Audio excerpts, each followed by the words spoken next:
Ay ganda ng mundo na ginawa niya. Ngayon lang nakita ang ganda ng mundo. Salamat sa Diyos at ako'y binago.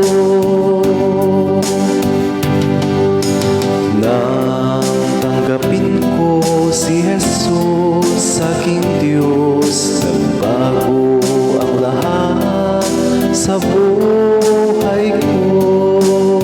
Bagong ligaya ang nadarama, bagong pag-asa ang nakita.